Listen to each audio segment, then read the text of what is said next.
Hello viewers. So இந்த video வந்து ரொம்ப ஸ்பெஷலாக இருக்க போகுது எல்லாருக்குமே. என்ன அப்படி ஸ்பெஷல் அப்படின்னு யோசிக்கிறீங்களா? ஒன்றும் இல்லை, இந்த வீடியோவில் ஒரு சின்ன பதிவு தான். சம்டைம்ஸ் கஸ்டமர்ஸ் வந்து கால் பண்ணி எனக்கு வந்து சிக்னல் பிக்கப் ஆகலை, இது வந்து ப்ராடக்டில் ப்ராப்ளம் அப்படின்னு சொல்லி கால் பண்ணுறாங்க. ஸோ எல்லாருக்கும் அது நடக்கிறது கிடையாது. ரேஷியோ இருக்கும் இல்லையா? ஸோ 1:100 அந்த மாதிரி ரேஷியோஸில் நமக்கு கால்ஸ் வரும். இப்போ எங்கள் ப்ராடக்ட் வந்து ஆண்டனா வந்து நான் கனெக்ட் பண்ணல. ஆண்டனாவை நான் இங்கே வச்சுருக்கேன். நான் இதில் கனெக்டே பண்ணல. இந்த ஸ்லாட்டில் பாருங்கள். ஸோ ஆண்டனா இல்லாமே ப்ராடக்ட் எப்படி ஒர்க் ஆகுது? இப்போ நான் இருக்கிற பில்டிங்கில் வந்து பார்த்திங்கன்னா இட்ஸ் 40 இயர் ப்ளஸ் ஓல்டு பில்டிங்னே வச்சுக்கோங்களேன். ஒரு 40 to 45 இயர்ஸ் இருக்கும் இந்த பில்டிங் கட்டி. ஸோ இந்த பில்டிங்கில் வந்து பார்த்திங்கன்னா நான் இந்த டெஸ்டிங் ரூமில் வந்துட்டு உங்களுக்கு வோடஃபோன் சிம் நான் யூஸ் பண்ணியிருக்கேன். இதே பில்டிங்கில் நான் வந்து கேட் என்ட்ரன்ஸ் கிட்டே போனேன் அப்படின்னு சொன்னால் ஏர்டெல் வந்து சூப்பராக இருக்கும். அதே இங்கே வந்து பார்த்திங்கன்னா ஒரு கிட்டத்தட்ட பார்த்திங்கன்னா ஒரு 10 மீட்டர் டிஸ்டன்ஸில் தான் கேட்டும் இந்த ரூமும் இருக்குது. ஓகேங்களா? இங்கே வந்து நான் வோடஃபோன் சிம் போட்டிருக்கேன். வோடஃபோன் சிம் வந்து ஆண்டனா இல்லாமே இங்கே எங்களுக்கு ரேஞ்ச் கிடைக்கும். ஸோ இது ரேஞ்ச் இஷ்யூ அப்படிங்கிறத நான் எப்படி புரிய வைக்கிறதுன்னு எனக்கு தெரியல. So I wanted to give a live demo. So நான் ஆண்டனாவை கனெக்ட் பண்ணலை. இங்கே ரேஞ்ச் வந்து ஃபுல்லாக சிக்னல் ஸ்ட்ரென்த் இருக்குது வோடஃபோன். அது எப்படி உங்களுக்கு ஆண்டனா இல்லாமல் ஒர்க் ஆகுதுன்றதை இந்த வீடியோவில் பார்க்க போகிறீங்க. ஸோ ஸ்கிப் பண்ணாமல் வீடியோவை பாருங்கள். நான் இப்போ ப்ராடக்ட் ஆன் பண்ணுறேன். இது உள்ள சிம் ஆல்ரெடி போட்டிருக்கேன், வோடஃபோன் சிம்மு. ஸோ இங்கே சிம் ஸ்லாட்டில் சிம் இஸ் இன்சர்ட்டடு.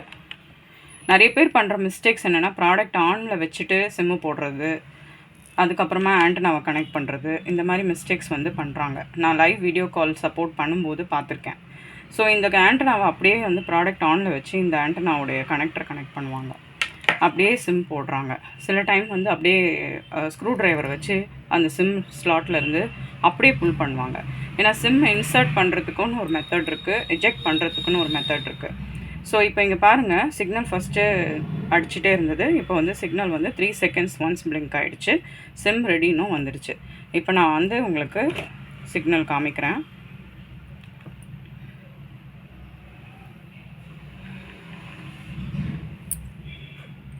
ஸோ இப்போ கால் பண்ணுறோம்.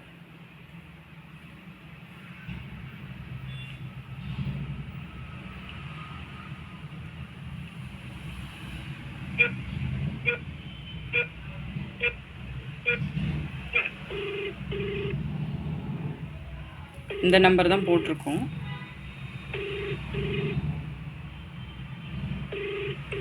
ஸோ கால் வருதுனாவே உங்களுக்கு இங்கே பாருங்கள், கட் பண்ணி விட்டுருச்சு.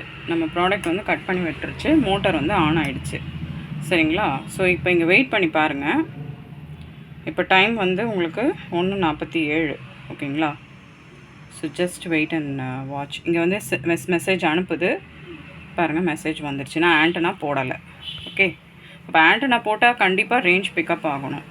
ஸோ இப்போ என்ன அப்படின்னா, இந்த ஆண்டனாவை வந்து பொசிஷன் பண்ணுறதுலையுமே நிறைய இஷ்யூஸ் இருக்குது.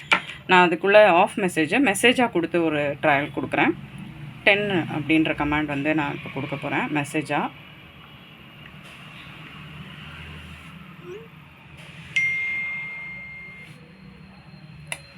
ஸோ வந்து ஆஃப் ஆகிடுச்சு மோட்டரு. ஸோ ப்ராடக்ட் வித்தவுட் ஆண்டனாவே ஒர்க் ஆகுதுன்னா கண்டிப்பாக ஆண்டனா போட்டால் ஒர்க் ஆகும் இல்லையா?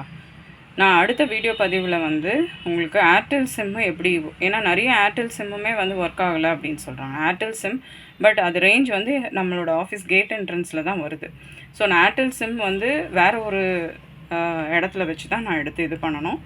நான் உங்களுக்கு அந்த வீடியோவும் பதிவில் போடுறேன். இங்கே பார்த்தீங்கன்னா அவ்வளோ அழகாக இது ஒர்க் ஆகிறத நம்ம பார்க்குறோம். சரிங்களா? ஸோ இப்போ ஒரு சின்ன விஷயம் மட்டும் நான் ஷேர் பண்ண விரும்புகிறேன். இந்த ஆண்டனாவை வந்து பொசிஷன் பண்ணும்போது நிறைய சைட்டில் நான் பார்க்குறேன், இது வந்து ஏசி சிக்னல்ஸோடு ஜாயின் பண்ணிடுறீங்க. அதாவது ஃபார் எக்ஸாம்பிள் இப்போ நம்ம பவர் கார்ட்ஸ்லாம் இதெல்லாம் வந்து ஏசி சிக்னல்ஸ் தான், இதோட சேர்த்தே டேப் பண்ணியிருக்காங்க. அப்போ வந்து கண்டிப்பாக இதோடைய சிக்னல் வந்து இதோடைய சிக்னலும் அதோட சிக்னலும் வேறு. ஸோ கண்டிப்பாக வந்து அந்த ஏசி சிக்னல்ஸ் இதோடைய சிக்னல் டிரான்ஸ்மிஷனை வந்து இம்பேக்ட் பண்ணும். ஸோ அதனால் நம்ம எப்போவுமே இதை வந்து தனியாக தான் ரூட் பண்ணணுமே தவிர ஏசி வயர்ஸ் பவர் வயர்ஸோட ரூட் பண்ணக்கூடாது. அண்ட் இந்த டிப் ஆஃப் த ஆண்டனா இருக்குது இல்லைங்களா, இந்த டிப் ஆஃப் த ஆண்டனா நமக்கு அந்த காலத்துலலாம் இப்போ எனக்கு ஞாபகம் இருக்கிற வரைக்கும் டயனோரா டிவிலாம் இருக்கும். ஆண்டனா வச்சு தான் அந்த டிவிலாம் பார்ப்போம் முன்னாடிலாம். ஸோ இப்போ இந்த ஆண்டனாலாம் போட்ட டிவியை வந்து நம்ம என்ன பண்ணுவோம், அட்ஜஸ்ட் பண்ணி எப்போ எங்கே வந்து அந்த இது சிக்னல் கேப்சர் ஆகுதோ அந்த இடத்துல வச்சா தான் டிவி ப்ரோக்ராமே வரும், தூர்தர்ஷன்லாம். அப்போது ஒரு ஆண்டனாவோட பர்பஸே வந்து எதுக்கு அப்படின்னா, அந்த ரேஞ்ச் வந்து எங்கே கிடைக்குதோ அந்த இடத்துல இங்கேயும் அங்கேயும் அசைச்சு பார்த்து அந்த இடத்துல வைக்கிறதுக்கு ஒரு மேக்னெட்டிக் பேஸும் கொடுத்துருக்காங்க. ஸோ இது 3 dBi ஆண்டனா தான், ஓகேங்களா. ஸோ இது கூட நம்ம எக்ஸ்டென்ஷன் போர்ட் ஒயர் எக்ஸ்டென்ஷனோட தான் வருது. அப்படின்னும்போது இதை வந்து லேஃப்ட் மாதிரி ஷெட் மாதிரி இருக்கிற இடத்துல லேஃப்ட்டுக்கு அடியில் வந்து இந்த ஆண்டனா பாயிண்டரை வந்து வைக்கும்போது எப்படி வந்து சிக்னல் டிரான்ஸ்மிட் ஆகாது இல்லையா.